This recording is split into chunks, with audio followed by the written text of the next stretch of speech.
Bonjour. Oula, t'es pas abonné, toi. Abonne-toi. Parce qu'on n'aime pas trop les... Tu sais, les gens pas abonnés. Alors go. Oui. Si, ça va être marrant, ça, comme intro. Moi, j'aime bien. Bien, comme je vous l'avais dit la semaine dernière, je vais vous expliquer un petit peu comment est foutue la morphologie de mes pecs. Donc, on va faire ça en schéma sur le tableau, et puis on va répondre à une question de Lewis qui me l'a pas écrit en commentaire YouTube, hein, parce que visibilité, tout ça. Il me l'a écrit sur WhatsApp. Je te mens pas, hein. Ok, je viens de finir ta vidéo, donc comme d'hab, super vidéo. Mais j'ai une question pour toi, parce que du coup, tu le dis dans la vidéo, tu me l'as déjà dit, et tu le dis en commentaire, les pecs c'est ton point fort, et du coup, les épaules sont ton point faible. Et du coup, ça m'intéresse de savoir pourquoi est-ce que tu as agencé la séance pour faire d'abord pec qui est ton point fort, et finir sur épaule. Parce que ce qu'on entend généralement, c'est de faire l'inverse, genre sur un muscle petit comme les épaules, ou faire des élévations latérales en plaçant pec, ça va pas te tuer. Ce que j'entends les gens dire, c'est du coup, fais les épaules d'abord, et tu te massacreras les pecs qui de toute façon vont grossir après. Donc ça m'intéresse de savoir pourquoi en fait c'est pas vrai, parce que tu fais pas ça, donc c'est que ça doit pas être vrai.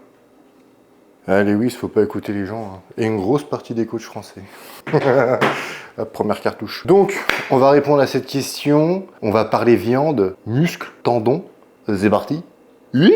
Ouais, bah tu vois, j'avais raison, il a fini tout sec comme ma mère. Il rit plus. Alors vous allez voir, ça va être une vidéo normalement assez courte, mais il va y avoir beaucoup d'informations dedans. Si vous allez voir des articulations foutues à peu près comme moi, ça va beaucoup vous parler.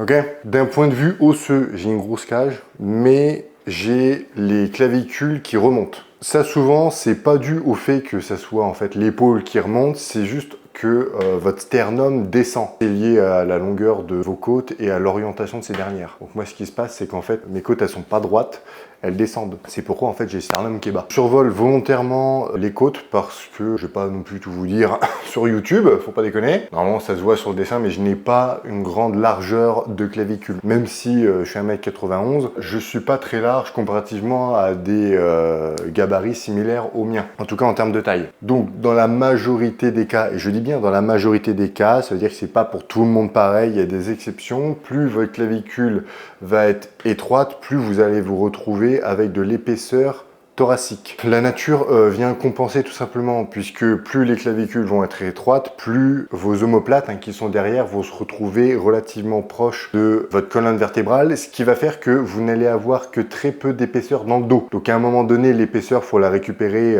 quelque part, donc la cage thoracique s'épaissit. Généralement, vous verrez que ceux qui ont des clavicules larges, ils ont trapèze moyen et inférieur particulièrement développé parce que ils ont beaucoup d'amplitude de mouvement sur les omoplates comparativement à ceux qui ont des clavicules qui sont étroites. Ensuite, je vous ai fait mon numérus qui est court. Je le rappelle, j'ai l'avant-bras qui est plus long que le bras. Est-ce que ça a un impact sur le développement des pecs? Oui. Oui. Tu veux en savoir plus? Tu vas voir ma vidéo sur le bench, hypertrophie bench, je crois, le titre de la vidéo. Sachant que je vous ai fait des playlists pour tous les thèmes abordés. Dites-vous que j'ai un buste qui est très long. C'est-à-dire que si vous prenez la distance entre ma clavicule et le bas de mon pectoral, il y a moins de distance ici que entre le bas de mon pec et la pointe antérieure de mon bassin. Ce qui fait que j'ai les abdos qui sont très très longs. Ce qui, au final, me donne quand même un certain galbe sur le bas des pectoraux. Ça, je vous le montrerai quand je vous ferai une cage de profil, ce qui ne sera pas le cas dans cette vidéo. Pour répondre à la question de Lewis, qui se demandait pourquoi je ne fais pas l'avant d'épaule, par exemple, en début de séance, puisque pour une séance dos, pour développer l'arrière d'épaule, on va avoir tendance quand même à travailler l'arrière d'épaule en isolation en début de séance, puisque de toute façon, il est antépulseur du bras, l'arrière d'épaule, et que tous les mouvements de dos, deltoïde postérieur, bossent sur l'ensemble de vos mouvements de dos. La problématique, c'est que, comme j'ai les clavicules qui sont étroite, il s'avère que mon deltoïde antérieur, il vient ici, il vient s'attacher là, il fait ça. Ce qui fait que comparativement à une personne qui aurait des clavicules larges, moi je me retrouve avec l'insertion la plus proche du sternum, pas loin de mon cou. Plus votre insertion du deltoïde antérieur, donc l'avant de l'épaule, pour ceux qui ne savent pas, se retrouve proche du sternum, plus vous aurez des facilités à développer, plus il va prendre l'accent en fait sur les mouvements de poussée. Et moi, je me retrouve déjà avec une génétique où le deltoïde antérieur sera facilement sollicité sur un développé couché. Si je me retrouve à le travailler en début de séance, il va être pumpé, il va être un peu fatigué. Je ne vais sentir que ça sur mes mouvements de pec, que ça soit un mouvement de poussée ou un mouvement d'isolation. Sur la vidéo avec Stevie, d'ailleurs, à la fin de séance, on était censé faire un fly en étirement. J'ai dit stop parce qu'en fait, je ne sentais que le deltoïde, je ne sentais plus mes pecs. Et ça, c'est la principale raison pour laquelle je ne travaille pas en début de séance les épaules et notamment le deltoïde antérieur, surtout le deltoïde antérieur. Mais ceux qui ont des clavicules larges, avec les clavicules qui sont également orientées vers le haut, vous pouvez vous retrouver avec ce genre de problématique. Si vous êtes débutant et que sur un développé couché, vous sentez vos épaules, déjà, il y a un gros travail de technique à faire, parce que moi, c'était pareil, hein, même si j'ai la génétique pour travailler sur du bench mes pecs, je sentais à mort mes épaules au début. Et ça prend pas 1 mois, 2 mois, 3 mois, 4 mois, 6 mois, hein, ça peut prendre plusieurs années. Donc, lâchez pas l'affaire, surtout si vous aimez cet exercice-là. Après, au niveau de l'agencement dans votre séance, quand est-ce qu'il faut le placer, c'est une autre question auquel on répondra un autre jour. Pour les personnes qui ont des clavicules larges ou étroites et qui se retrouvent avec des clavicules qui sont vraiment droites, ok, donc ça veut dire que le sternum n'est pas descendu, vous avez aussi tendance à vous choper un deltoïde antérieur particulièrement proéminent. Alors, lorsqu'il ne s'attache pas près du cou, il va choper de la longueur au niveau de l'humérus. Ce qui veut dire que la longueur que vous perdez d'un côté, vous la récupérez de l'autre. Évidemment que vous pouvez vous retrouver avec les deux insertions qui soient longues. Alors, généralement, c'est pour les personnes de petite taille qui se retrouvent avec un humérus court et des bras courts. Et on va en profiter pendant qu'on est sur l'épaule et que j'ai fait ma cage, parce que je vous avais déjà dit que je n'ai pas d'épaule, en tout cas de face, de profil. Mes épaules sont assez épaisses. Je vais vous mettre une photo juste là. Ça s'explique par l'épaisseur de mes os. Je vous l'expliquerai dans une vidéo très prochainement, vous inquiétez pas. Pour ce qui est de face, pourquoi je n'ai pas de belles épaules rondes comme Dim, par exemple? Eh ben, ça s'explique parce que comme ma clavicule remonte, j'ai une clavicule de type 3, c'est-à-dire que mon acromion est plus large que ma tête humérale. Mais comme elle remonte et que cette partie ici descend, je me retrouve avec le début de mon muscle qui commence pas pile poil sur l'acromion mais plus bas. Donc ça descend comme ça et ça fait ça. Donc automatiquement mon épaule est descendante. Ça se voit, vous le voyez, même là vous voyez en fait j'ai les épaules qui descendent. Généralement c'est ce qui va vous arriver lorsque vous allez avoir les clavicules qui remontent. Donc évidemment ça vous donne un défaut esthétique à cet endroit-là, mais vous allez voir juste après quand on parlera des pecs que vous le récupérez à un autre endroit, qui fait chier une bonne partie de la population masculine d'ailleurs. Si j'avais les clavicules qui étaient droites, mon épaule ferait ça, elle serait beaucoup plus ronde. Elle partirait beaucoup plus sur l'extérieur, donc je n'aurais pas d'épaule tombante. Généralement, les personnes qui ont des clavicules qui sont droites et larges, vous verrez qu'elles n'ont pas de pectoraux, parce qu'il y a un énorme point fort épaule. Donc dès qu'il y a un mouvement de poussée à faire, c'est l'épaule qui prend, c'est pas le pec. Qui plus est, qui dit clavicule large, souvent dit pas de cage thoracique. Par contre, gros dos. Vous avez vu, à chaque fois que vous gagnez d'un côté, vous le perdez de l'autre. Bien, maintenant, on passe au sujet principal de la vidéo, les pecs. Donc normalement, j'ai pas besoin de vous l'expliquer en détail, mais vos pectoraux ont 3 faisceaux, claviculaire, sternal et abdominal. Bien que j'ai un point faible épaule et que de face, j'ai pas d'épaule, il y a un moment donné, si tu veux, la nature a décidé qu'on allait compenser ça par une grosse paire de boobs. Premièrement, comme beaucoup de monde, en fait, j'ai un creux ici au niveau de l'épaule, donc c'est-à-dire entre le haut de mes pectoraux et l'insertion du deltoïde antérieur. Donc je vais avoir de la viande tout là, et donc cette partie claviculaire va venir ici. Ok, bon ça normalement vous l'avez déjà vu sur YouTube ou ceux qui ont les bouquins de Delavier. Ah, je précise pour ceux qui ne le savent pas, mais en fait votre tendon ici, le tendon du pec, il vrille sur lui-même. Donc là j'ai mon tendon, sauf que la particularité qu'on a lorsqu'on a les clavicules qui remontent, et vous pourrez le vérifier chez vous, c'est que le haut des pecs prend quasiment 50% de la masse de vos pectoraux. Comme ici ça monte, vous allez avoir du haut de pec, donc le faisceau si vous voulez, et va faire tout ça. Et ça, c'est mon cas. Donc au final, je me retrouve avec un très gros haut de pec, qui prend beaucoup de place. Tout ce qui est sternal, il s'attache sur le sternum, hein, tout simplement, sachant que j'ai une partie de mon haut de pec qui s'attache sur le sternum. Je vais le faire en noir, admettons. Il va s'attacher là, comme ça. Donc ça vient à peu près ici. Le tendon continue à monter ici. C'est un tendon commun, hein, c'est pas une fibre, un tendon, hein, on s'entend. On a toute la partie abdominale, donc qui s'attache tout en haut. Ça s'attache aussi sur les côtes, mais ça vient aussi s'attacher sur la peau névrose, que je dessine pas ici parce que j'ai la flemme. Et là, c'est pareil.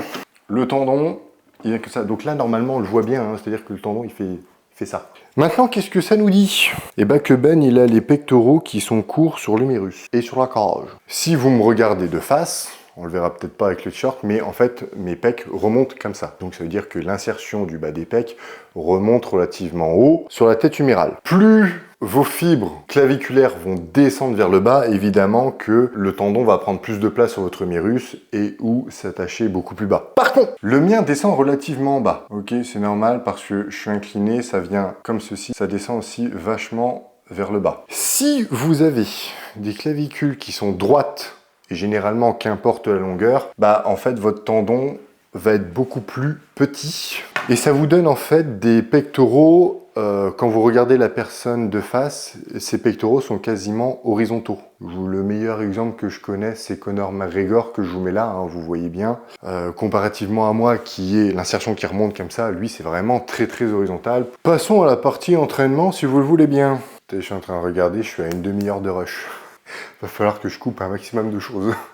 Ah, c'est le problème de Ben, hein, il parle beaucoup. Même en consultation, quand vous prenez 1 heure avec moi, généralement, vous vous tapez 2 heures. Au niveau de l'entraînement, j'ai beaucoup de facilité à pouvoir développer mes pectoraux. N'oubliez pas, comme je vous l'ai dit au début, j'ai une grande envergure, donc ça veut dire que j'ai les bras longs, sauf que j'ai les humérus courts, donc mon bras de levier, il n'est pas si grand que ça. Par contre, je peux avoir une grande amplitude. Mais ça va venir dépendre du ratio de votre avant-bras / l'épaisseur de votre cage. Je vais vous expliquer très concrètement ce qu'on peut faire au niveau des entraînements pour des personnes débutantes et intermédiaire. Donc débutante, ça va être de 0 à peu près 5 ans d'entraînement. Intermédiaire, on est 5, 10, 11, 12 ans. Donc pour les débutants, si vous avez la possibilité, faites un fly à forte tension de contraction en début d'entraînement. Pourquoi? Parce que, comme je vous l'ai dit sur la partie de l'épaule, vous avez des facilités à recruter vos épaules, donc à retenir l'ouverture de votre humérus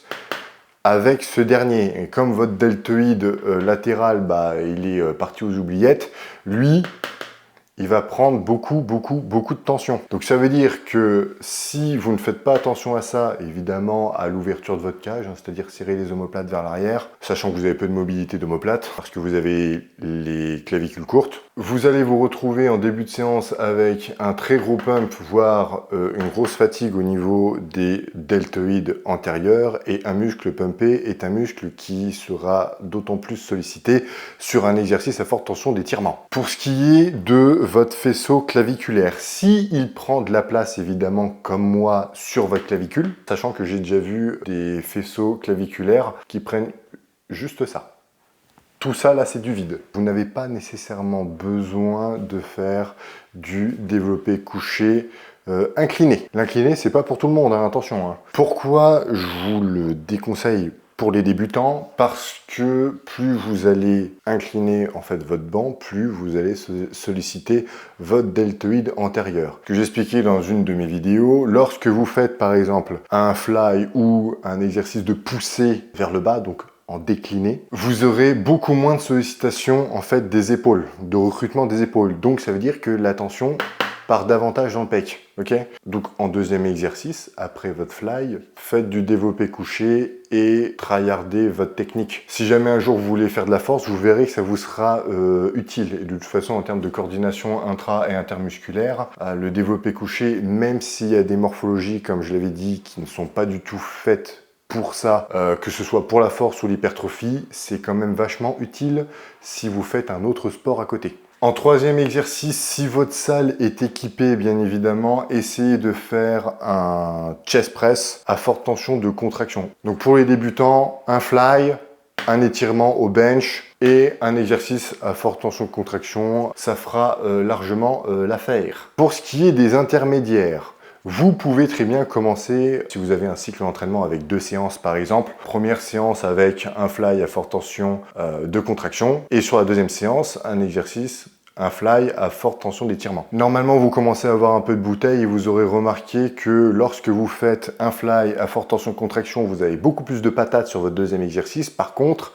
lorsque vous commencez par un fly à forte tension d'étirement, je suis désolé, je me répète beaucoup, vous allez bizarrement avoir beaucoup moins de jus sur le deuxième exo, quand bien même vous gardez le même deuxième exo. Votre RPE, généralement, il monte et votre arrière, il descend. Si vous en avez la possibilité, faites un chest press à forte tension d'étirement. Vous avez suffisamment de force intra- et intermusculaire parce que généralement, vous avez spammé les développés couchés, que ce soit à la barre ou aux haltères, pendant plusieurs années. Normalement, les connexions sont déjà faites. En tout cas, si vous avez bien fait le taf. Et là, au niveau intermédiaire, vous pouvez commencer à mettre des méthodes d'intensification ou de la méthodologie d'entraînement, typiquement un top set, un back-off ou du cluster. C'est quelque chose qui peut très bien se faire. Mais bon, là, je pars du principe que vous avez le matos pour pouvoir faire un entraînement, disons, idyllique. En troisième exercice, on va faire un autre exercice à forte tension d'étirement et cette fois-ci en décliné si possible. En méthodologie, vous pouvez également faire un top set back-off. Ça va diminuer le volume d'entraînement, mais de toute façon, vous êtes fait pour avoir des gros pecs. Vous avez de la connexion dessus, donc c'est pas tant du volume dont vous avez besoin, c'est plutôt soit de la fréquence, d'où le fait d'avoir un cycle avec plusieurs séances, ou de l'intensité. Donc, en termes de série, vous pouvez très bien vous retrouver à faire un fly, un press décliné. Là, vous pouvez très bien faire 2 à 3 séries. Pour le deuxième exercice, vous pouvez faire 2 à 3 séries. Et pour celui-ci, 2 séries, ça fera largement l'affaire quand vous êtes intermédiaire. Lorsque vous êtes débutant, fly, press décliné. Donc je disais, lorsque vous êtes débutant, vous avez besoin de volume. Beaucoup de volume. Bon, sans exagérer, parce que sinon, la récupération, vous l'avez dans l'oignon. Donc vous pouvez très bien faire 4 à 5 séries. Sur le deuxième exercice, 4 séries. Et le dernier, 4 à 5 séries. Bien, sur ces bonnes paroles, j'espère que ça t'a plu. Tu t'abonnes, tu likes. Si tu as des questions sur l'entraînement, la morpho, etc. Si vous voulez qu'on voit une autre morpho, vous n'hésitez pas à me dire. Rejoignez-moi sur les réseaux sociaux, tout est dans la description. Également, j'ai des places de coaching d'ouvertes. Donc que ce soit pour août, puis surtout septembre. Si vous voulez commencer en septembre, vous y prenez pas au dernier moment. Ça m'arrive tous les ans, ça. Le 25, on me contacte pour pouvoir commencer le programme 5 jours plus tard. Je vais pas te mentir, ça me casse les couilles parce que je suis dans le rush fin août. Donc cette fois, vous êtes prévenus. Contactez-moi par mail ou en DM Insta. N'oubliez pas que maintenant, les vidéos sortent tous les dimanches à midi, heure française. Time!